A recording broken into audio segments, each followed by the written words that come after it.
Hello, this is G again, and right now I'm in Iloilo City, and not attended, I actually was one of the speakers for a MICE event, which is like meetings, incentives, conferences, events in Iloilo City. No? So ang concept nila is, kaya nila ako pina-invite is to talk about AI in travel, and it's a very good experience. So, medyo different lang yung content today, no? So, share ko lang yung mga photos from that event tsaka yung mga key takeaways ko from that event. So, ito yung view ng pinicture ko kanina na of the event from my table where I was sitting, no? Like, sinishare ko lang siya kasi natawa lang kasi ako dahil layo ko pala sa sa screen. Anyway, kala ko okay yung picture. Zoom kaya natin. Anyway, hindi na. So, pakita ko yung mga ibang pictures na lang.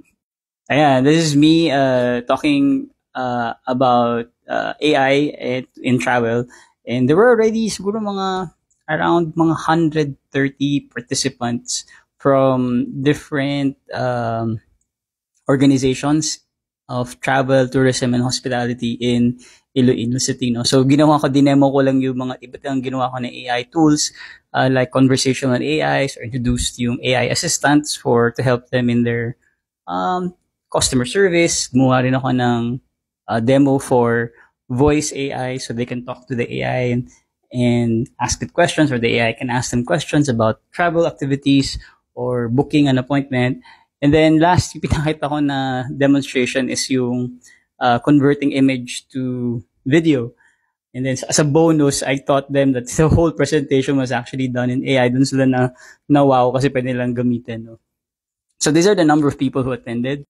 Yan, so medyo malaki lang yung hallway, ay yung room, conference room. So madami po siya. And they're coming from different parts of society, parts of Iloilo.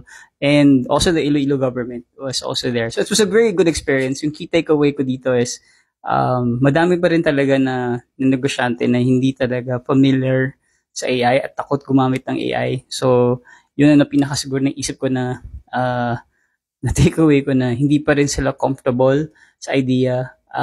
Parang nag-fence sitting pa rin. No? Yung hindi ka pa sure. Gusto mo apply pero hindi ka sure kung paano simulan.